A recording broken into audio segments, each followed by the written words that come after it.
Direninha me plon. Pescamento no tamanho anha 70, 80. No qual com ele também é pescar no cava. Nós temos cambio de água, temperatura de água. Então, aceita põe que pescando não está bem constante. Nossa água vira hopi caliente. Está 86, 85 graus. Então, muito caliente para hopi pescar. Pero assim na mês, na rua não está sacando pescar, só não está contente. Não está bom. Mas começar a pescar de verdade, mês para mês, de ano 69, 73. Aí me estava hopi straight no pescamento. Então, o tempo é me acostumar com ele, então ainda me está com ele. E me compro tudo o qual me tem de pesca, mas se tudo o qual me praxe de pesca, e ainda me está com pesca.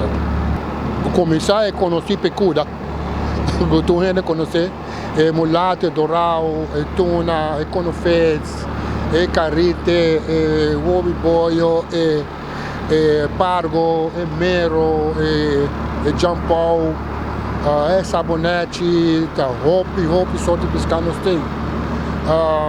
Mas um que nós está mais, com ele, pargo, corá e jampau. Se a gente pescar com nós está mover mais trabalho com ele. Tá, hopi ele também pesca com nós e por uma coisa não quer pescar grande. O turrene que subi em bordo que pesca que é pescar grande, mas não turrene porque pescar grande. So, o qual me está pensando bel, tribal best, haci best, pero pescar grande, vou ter de pescar hopi para borrar. Não está fácil assim para borrar pescar grande. Nós está cuidando nos pesca, hopi de pescador não está cuidando nos pesca bom e não tem bom boto. Cuida do boto mas em boa condição para pescar bom. E boto que aí passa aí. Pero esse aí também está cometendo safety first. Safety first. A minha atrás, hopi riba safety. Então eu quero pensar em mim aqui ainda. Tu cosme está bom. Bom, mas você vai lá mais para louco.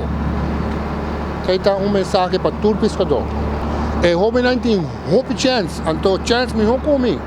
Passou não tem coisa novo com a trabou, que não me se traz duro para você pescar. Coco bota comprar e tira de água e mesmo está treze pescar. Nós tempo nós me se marahas não tem nada. Marahas com anjo só não tem nada. Para o tem tudo sorte de coisas. So não tem hopi bom chance e vai bem.